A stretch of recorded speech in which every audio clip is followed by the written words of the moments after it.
연말정산. 누구한테는 13월의 월급, 또 누구한테는 머리 아픈 숙제겠죠? 그래서 오늘은 2025년 소득에 대한 2026년 연말정산, 이걸 완벽하게 대비해서 여러분의 지갑을 지켜드릴 핵심 전략을 준비했습니다.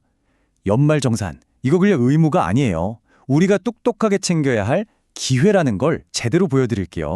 맞아요. 세법은 거의 매년 바뀌니까 이거 또 어떻게 따라가나 싶고 혼란스러운 분들 많으실 거예요. 근데 걱정 마세요. 오늘 이 분석으로 뭐가 바뀌었고 우린 뭘 준비해야 하는지 제가 아주 명쾌하게 짚어드릴 테니까요. 끝까지 집중해 주세요. 자, 그럼 바로 본론으로 들어가죠. 먼저 2026년 연말정산에서 새롭게 좋아진 혜택 5가지부터 싹 훑어보고요.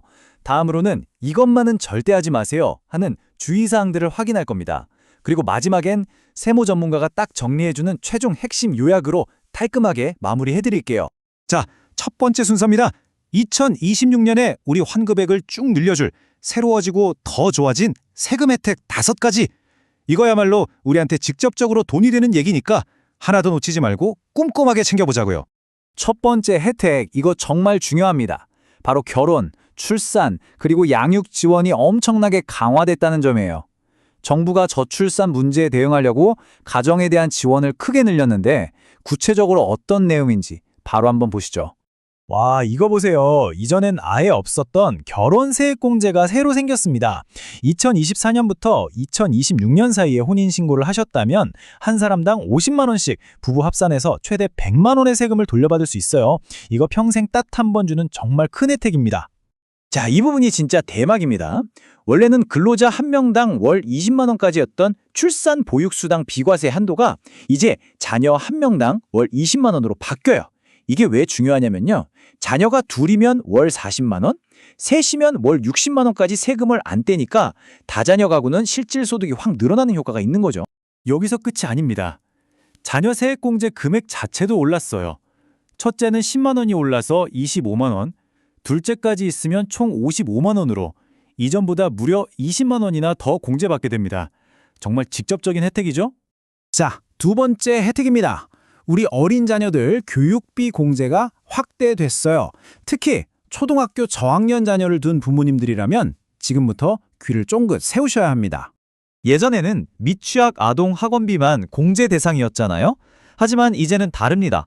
9세 미만 또는 초등학교 1, 2학년 자녀가 다니는 피아노, 미술 같은 예체능 학원비, 그리고 태권도장이나 수영장 같은 체육시설 교육비도 15% 세액 공제를 받을 수 있게 됐어요.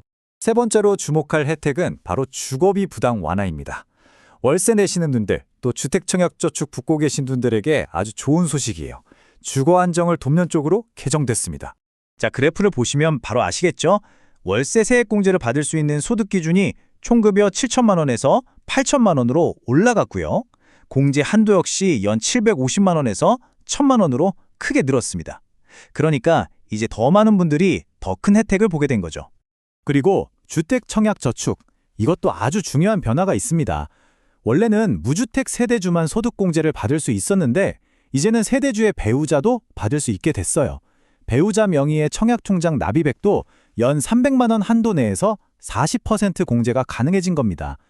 맞벌이 부부에겐 정말 희소식이죠? 네 번째, 이건 아마 많은 분들이 정말 반가워하실 소식일 텐데요. 드디어 헬스장과 수영장 이용료도 소득공제 대상에 포함됩니다.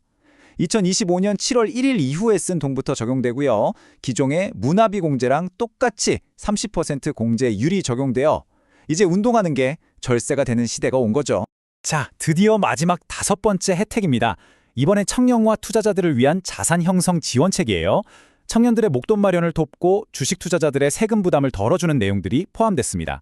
구체적으로 보면 총급여 7,500만 원 이하 청년이 가입하는 청년 미래적금에서 나오는 이자 소득에는 세금을 매기지 않고요. 또 고배당 주식에 투자하시는 분들은 배당 소득에 대해 종합과세 대신 분리과세를 선택할 수 있게 됐는데 이게 훨씬 유리할 수 있거든요. 자, 이렇게 좋은 혜택들을 알아봤는데 혜택만큼이나 중요한 게 바로 주의사항입니다. 자칫 잘못하면 가산세 폭탄을 맞을 수도 있거든요. 흔히 저지르는 실수들을 막기 위한 전문가의 팁이니까 지금부터는 더 집중해주세요. 우리가 반드시 확인해야 할 핵심 주의사항 딱 5가지입니다. 부양가족 소득 요건 확인하기, 중복공제 절대 피하기, 주택공제 요건 맞추기, 그리고 신용카드 추가 공제 종료된 거 기억하기, 마지막으로 허위 증빙에 대한 처벌이 강화됐다는 점 하나씩 자세히 짚어볼게요. 이거 정말 가장 흔하면서도 제일 치명적인 실수입니다. 바로 중복공제요. 맞벌이 부부가 자녀 한 명을 남편도 받고 아내도 받고 이건 절대 안 됩니다.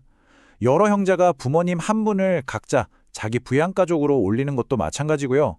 나중에 가산세랑 같이 세금 토해내야 할 수 있으니까 가족끼리 꼭 미리 조율하셔야 해요.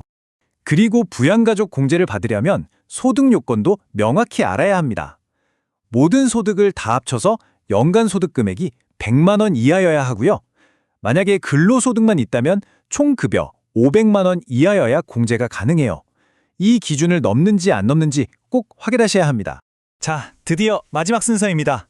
오늘 제가 설명해드린 모든 내용을 바탕으로 여러분이 2026년 연말정산에서 환급액을 최대로 끌어올리기 위해 지금부터 뭘 해야 하는지 전문가가 딱 짚어주는 최종 핵심 요약 바로 들어갑니다.